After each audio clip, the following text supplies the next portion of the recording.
لو حصل لي حاجة ما تثقيش في أبوكي. دي كانت آخر جملة قالتها أم لبنتها قبل أيام قليلة من المأساة. بيت من بره يبان إن هو مثالي واسع وحديقة خضراء وعيلة متدينة وبتضحك في كل صورة، لكن ورا الأبواب المقفولة كانت في أسرار عميقة جدا. طفلة رجعت من الحضانة وهي فرحانة، ماسكة إيد أبوها ودخلت البيت اللي طول عمرها شايفاه الأمان بتاعها، لكن المكان اتحول فجأة لمسرح جريمة. الأم اللي كانت بتغني وتحضنها من يومين لقوها جثة وموجودة في البانيو. الأب اللي المفروض يكون رمز الأمان بقى أول شخص يلف حواليه الشك. إيه اللي حصل جوه البيت ده؟ وإزاي الصورة المثالية دي اتحولت لكابوس دموي؟ هنعرف كل ده في حلقتنا النهاردة، بس قبل ما نبدأ ما تنساش تصلي على النبي وتدعي لإخواتنا إن ربنا يطعمهم وينصرهم ويفك كربهم. أنا محمد سعيد، ويلا بينا نبدأ. قصتنا بتبدأ في يوم هادي جدا في منطقة اسمها بليسانت جروف في ولاية يوتا. ميشيل سامرز بنت بسيطة جدا اتولدت سنة 1957 في ولاية كاليفورنيا. عاشت وسط عيلة متدينة جدا، من النوع اللي كل يوم في الكنيسة وكل كلمة بتبدأ وتنتهي بربنا. ميشيل وهي صغيرة كانت مختلفة، عيونها مليانة طموح وشخصيتها بتجذب أي حد يقرب منها. في المدرسة الأولى على طول، وكانت بتعزف كمان وبتشجع في فريق المدرسة بابتسامة تخلي أي حد يشوفها يفكر إن الدنيا لسه بخير. وبالنسبة للجمال يا صاحبي كانت حاجة تانية خالص. ميشيل دخلت مسابقات ملكات جمال وفعلا كسبت لقب ملكة جمال كونكورد سنة 1976. لبس شيك وابتسامة بريئة وشخصية تخطف القلوب. الناس كانت بتبص لها كرمز للرقة والنجاح. وسط الالتزام الديني والحياة العائلية ميشيل كانت دايما بتحلم بالحب اللي شبه الأفلام.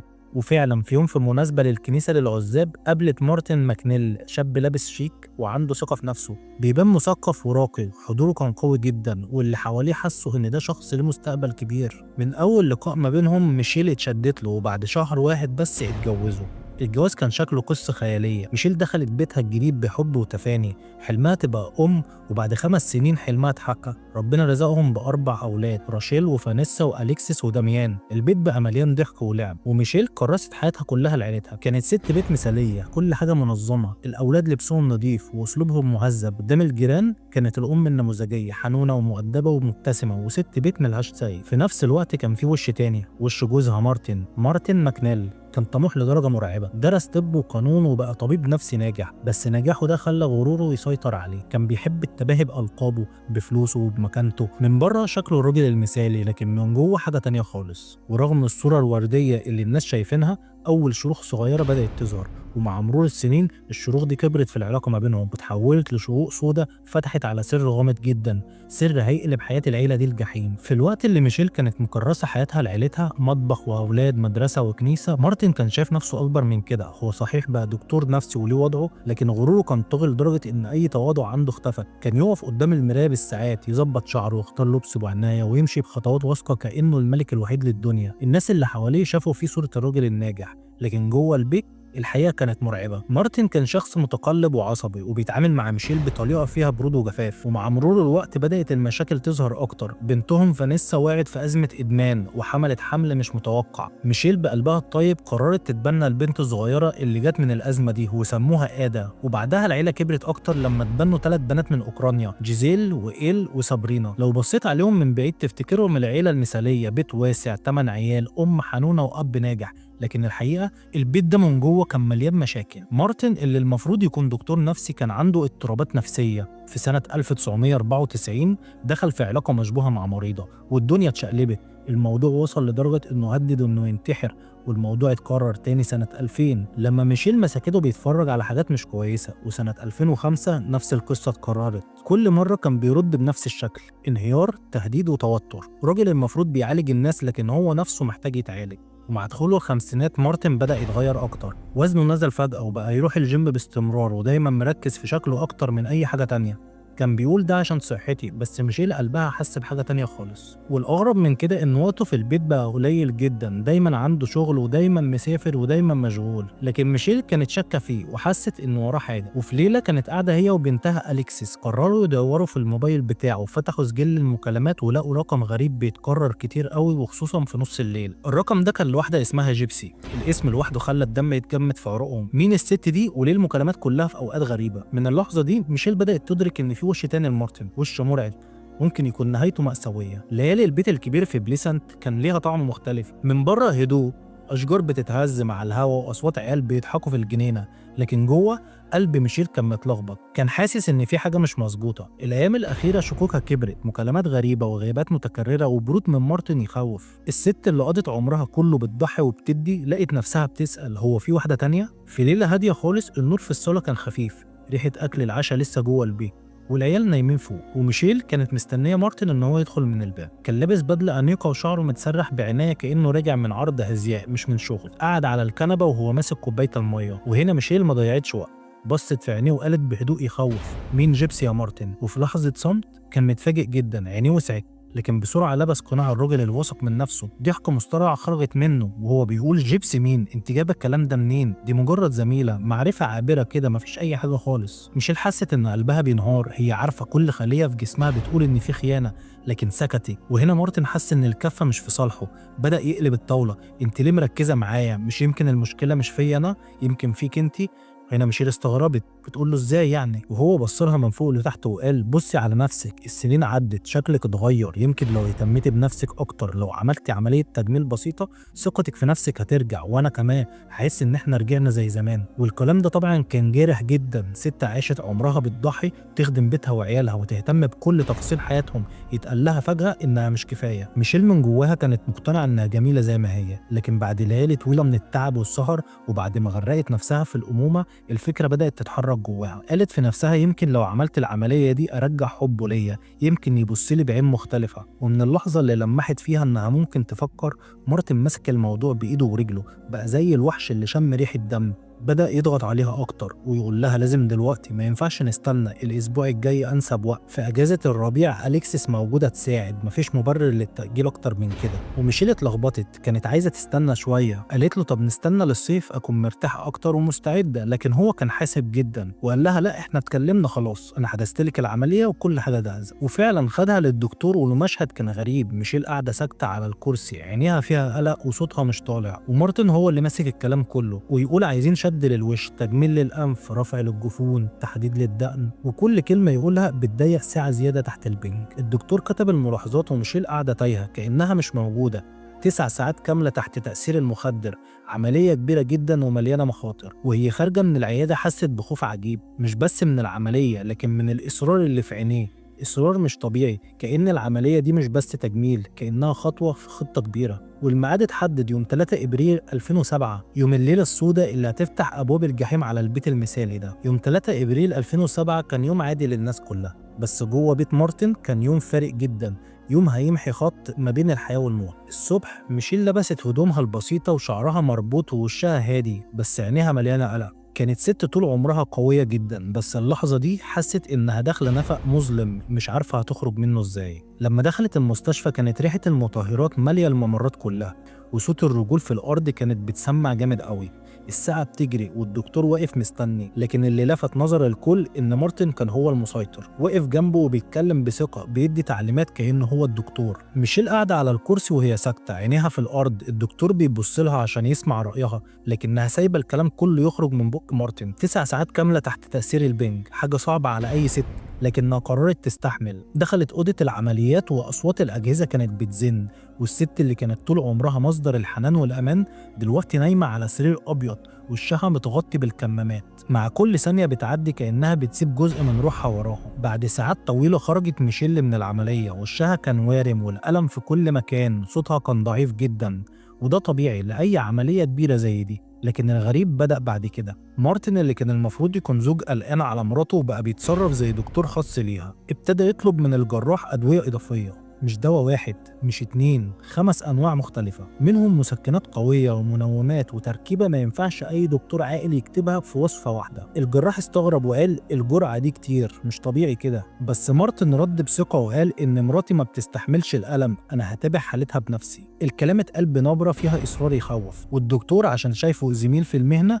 وافق على طول. ميشيل قضت ليلة كاملة في المستشفى، كانت حاسة إنها مش مرتاحة، الضغط بتاعها عالي جدا وجسمها كان مرهق. لكن تاني يوم أليكسيس بنتها الكبيرة اللي كانت بتدرس طب رجعت للبيت. لحظة ما دخلوا مارتن كان ماسك زمام الأمور، قال لأليكسيس إحنا مشغولين، أنا هفضل في البيت أتابعها وإنتِ اهتم بنفسك. لكن الحقيقة إن اللي حصل بعدها كان صدمة كبيرة جدا. تاني يوم لما أليكسيس رجعت البيت دخلت أوضة أمها ولقت مشهد مش هيطلع من دماغها طول العمر. ميشيل الست الراقية الرقيقة كانت نايمة على السرير، جسمها تقيل وبالعافية قادرة تفتح عينيها، صوتها ضعيف جدا وبتتجاوب بصعوبة كأنها في عالم تاني. وأليكسيس اتلخبطت جدا وقالت لها ماما إيه اللي حصل لك؟ مارتن كان واقف عند الباب وقال ببرود شديد ما كانتش نايمة، اديتها شوية أدوية زيادة عشان ترتاح. لكن أليكسيس كانت بتدرس طب وشافت إن الموضوع ده مش طبيعي خالص، مخدرات زيادة و5 أنواع مختلفة، ده مش راحة، دي طريقة مدروسة لتدمير الإنسان. ومن اللحظة دي أليكسيس قررت إن هي تاخد بالها من أمها بنفسها، وقالت لأبوها أنا اللي هدي لماما الأدوية من دلوقتي، مفيش حد غيري هيعمل كده. قعدت مع أمها طول الأسبوع، عينيها عليها في كل ثانية، بتعد الحبوب وبتكتب المواعيد، لكن رغم ده كانت أجازة الربيع قصيرة وكان لازم ترجع لدراستها. في لحظة هدوء وهي قاعدة جنب البانيو بتغسل شعر أمها، ميشيل همست بصوت ضعيف جدا، همسة تقطع القلب، وقالت لها مارتن بيدينا حبوب أنا معرفهاش، عيني متغطية بالشاش، مش بشوف إيه اللي باخده، لو جرالي حاجة ما تثقيش في أبوكي. الكلام ده صدم أليكسيس جدا، بس هي ما كانش عندها حل غير إنها تصدقها، ما كانتش تعرف إن اللي جاي أفظع بكتير. البيت في الأيام دي كان فيه حاجة مش طبيعية، الجو كان تقيل كأن الحيطان نفسها شايلة سر. ميشيل اللي طول عمرها كانت ست مليانة طاقة وابتسام بقت شبه الظل بتاعها، متخدرة وتعبانة وتايهة. مش دي ميشيل اللي الكل كان يعرفها. أليكسيس وهي بنت في بداية طريقها الطبي كانت عينيها مفتحة أكتر من أي وقت، قعدت جنب أمها يوم ورا يوم تعد الحبوب، تكتب المواعيد، وتمنع أبوها من إنه يديها أي حاجة من وراها. لكن حتى مع الحذر اللي كانت بتاخده كان في خوف بيكبر جواها، إيه اللي هيحصل لما سافر تاني الجامعة؟ تاني يوم الصبح يوم 11 إبريل قبل ما تسافر الجامعة، أليكسيس كلمت أمها في التليفون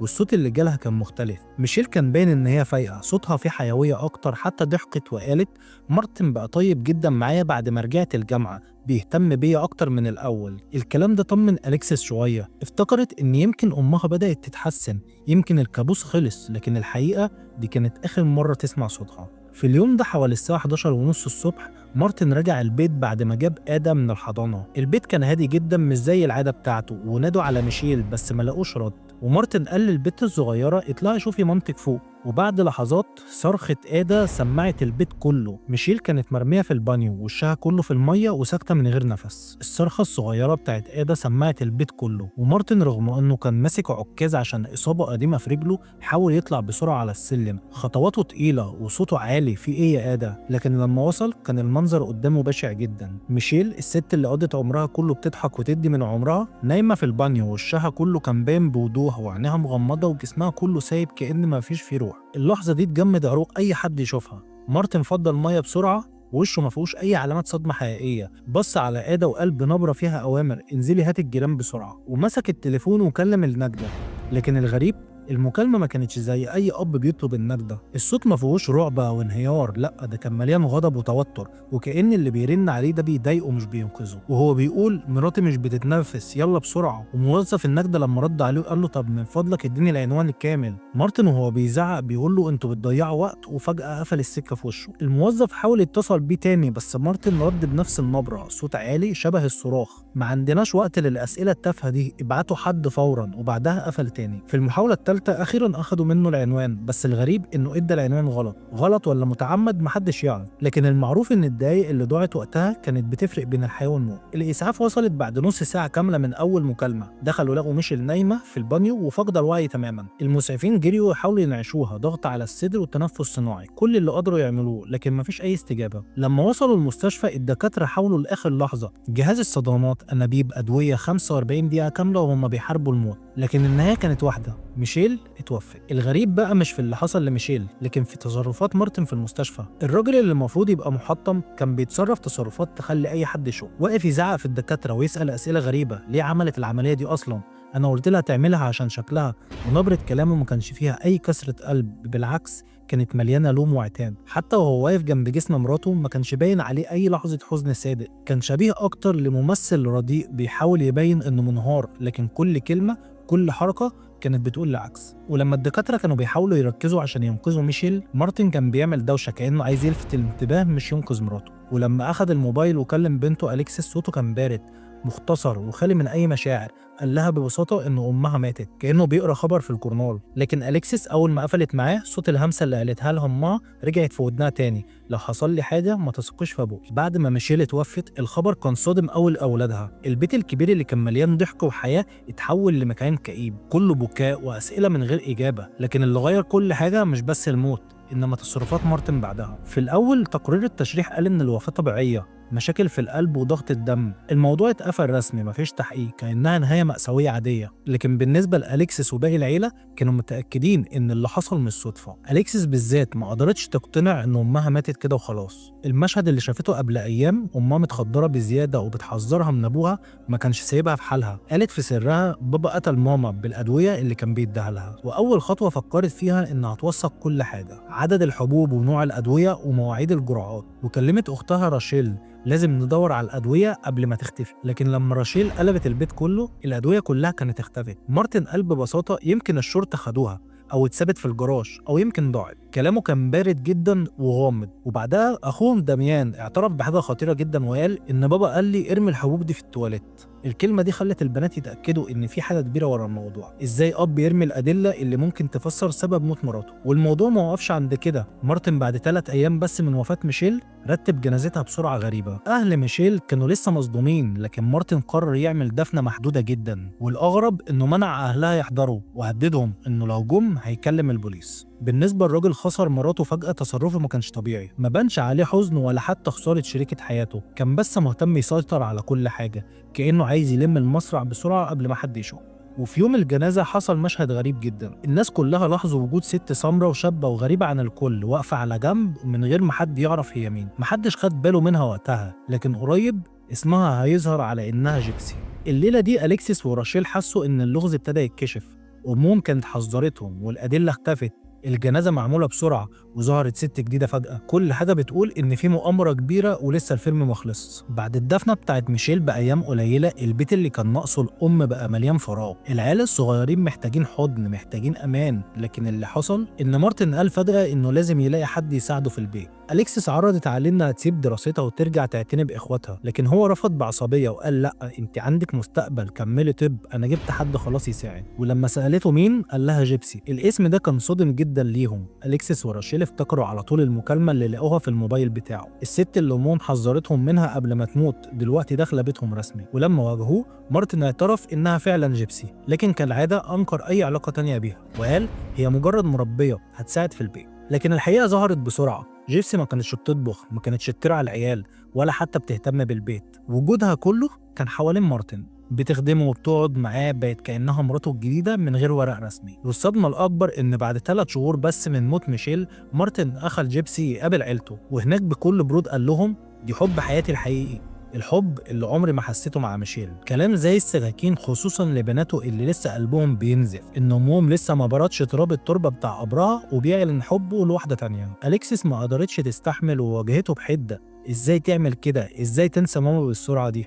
ومارتن رد بجفاء وقال لها: مفيش نقاش، لو مش عاجبك بره البيت. وفعلا طردها وجمع العيال وقال لهم: أليكسيس ما بقتش جزء من العيله، ممنوع اي حد يتكلم معاها. لكن أليكسيس ما سكتتش. هي وراشيل قرروا يحاربوا بطريقتهم. فتحوا مدونة وكتبوا فيها قصص عن مارتن وعن الشكوك اللي حواليه، وابتدوا يستقبلوا رسائل من ستات بيقولوا إن كان بينهم وبين مارتن علاقات في السر وهو متجوز ميشيل. الموضوع كبر وبقى عندهم دليل إن الصورة اللي أبوهم كان بيظهر بيها مزيفة، والأسرار اللي طلعوا بيها كانت كفاية تخلي البوليس يبتدي ياخد باله. البيت اللي كان مرسوم كصورة مثالية بقى ساحة حرب، مارتن مع جيبسي في ناحية، وأليكسيس وراشيل مسلحين بالشكوك والإصرار في ناحية تانية. في الوقت اللي أليكسيس وراشيل كانوا بيحاولوا يصرخوا للعالم إن أبونا مش زي ما انتوا شايفين، المحققين هنا بدأوا ينبشوا ورا مارتن، وكل باب فتحوه طلع وراه فضيحة. مارتن ماكنيل اللي كان بيتباهى قدام الكل إنه دكتور ومحامي، اللي كان بيقف في الكنيسة كرمز للنجاح، الراجل ده ما كملش الثانوية أصلا. أيوة، جاب شهادة مش بتاعته وقدم بيها في كلية الطب، كذب في أول خطوة في حياته وبنى حياته كلها على تزوير. مش بس كده، بعد ما اتجوز ميشيل اتقبض عليه بتهمة نصب واحتيال. فتح حساب بنكي باسم شخص ميت وكتب شيكات ب 36 ألف دولار من غير رصيد، والفلوس دي صرفها على حاجات تافهة، على مجوهرات وأساس وعشرات الجزم والشرابات، وحتى كمية مجنونة من الكريز مغطى بالشوكولاتة تكفيه لمدة سنة. المحكمة حكمت عليه سنتين لكنه قضى 180 يوم بس، والمعجزة إن بعد كل ده قدر بطريقة معينة إنه يطلع تصريح مزاولة الطب. تاريخه في الجيش كمان كان فضيحة، خدم فترة قصيرة وبعدين اتطرد بعد ما ادعى إنه بيسمع أصوات بتأمره يقتل. الطرد ده كان المفروض يخلص على مستقبله، لكن الغريب إنه خد معاش المحاربين القدامى 3000 دولار في الشهر لمدة 30 سنة كاملة. كل تفصيلة في تاريخه كانت بتكشف إن مارتن مش دكتور محترم، ده محتال كبير لابس وش النجاح. أليكسيس اللي كانت بتدرس طب عشان تبقى زي أبوها قلبها اتكسر وهي بتكتشف إن الراجل اللي شافته طول عمرها قدوة هو في الحقيقة كذبة كبيرة. وبعد ما المدونة بتاعت البنات فضحت علاقته النسائية وخيانته، وبعد ما المحققين لقوا سجله الأسود، الصورة المثالية دي اتشرخت تماما. اللي كان بيبان أب صالح ودكتور محترم بقى دلوقتي مجرد مخادع، والشكوك حوالين موت ميشيل بقت أضعاف. سنة 2009 بعد سنتين من موت ميشيل، التحقيقات في سبب الوفاة كانت لسه راكدة، كأن الملف اتقفل. لكن فجأة مارتن وجيبسي وقعوا في ورطة محدش كان متوقعها. المباحث اكتشفوا انهم بعتوا بنتهم المتبناه جوزيل لأوكرانيا بحجة زيارة عيلتها، بس الحقيقة ما كانتش زيارة. مارتن وجيبسي ببساطة اتخلصوا منها وقطعوا كل تواصل معاها وسابوها هناك من غير ردع. وده ليه؟ عشان يسرقوا هويتها. استخدموا رقم الضمان الاجتماعي بتاعها واخترعوا شخصية جديدة اسمها جوليان ماكنيل، بنت وهمية ملهاش وجود. جيبسي بعد كده استخدمت الهوية المزورة وقدمت بيها على قروض عشان تمسح الديون بتاعتها. المباحث كانوا بيراقبوهم والمخطط وقع بسرعة. اتقبض على مارتن في المطار وعلى جيبسي في البيت. القضية المرة دي مش قتل لكن سرقة هوية. اتحكم على مارتن 4 سنين سجن وعلى جيبسي 2 سنين. وبعد ما الاتنين دخلوا السجن، المحققين أخيرا ركزوا كل انتباههم على موت ميشيل. التشريح اتفتح تاني وتقرير السموم ظهر، والنتيجة ميشيل كان في جسمها من 4 ل5 أدوية مختلفة كلهم بوصفة طبية، والكارثة إنها اتاخدت كلها في خلال ساعة واحدة بس. لكن أليكسيس قبل ساعات قليلة كانت كلمتها أمها، وكانت ميشيل قالت لها إنها كويسة ومش محتاجة أي دواء. فإزاي بعد وقت قصير تلاقي جسمها مليان جرعات ضخمة زي دي؟ والمحققين هنا بدأوا يربطوا إن ميشيل ما كانتش شايفة كويس بعد العملية، عينيها كانت متغطية، الأدوية ما كانتش في إيديها، مارتن كان الوحيد اللي معاها. واللي أكتر من كده إن البت الصغيرة إيدا قالت إنها شافت أمها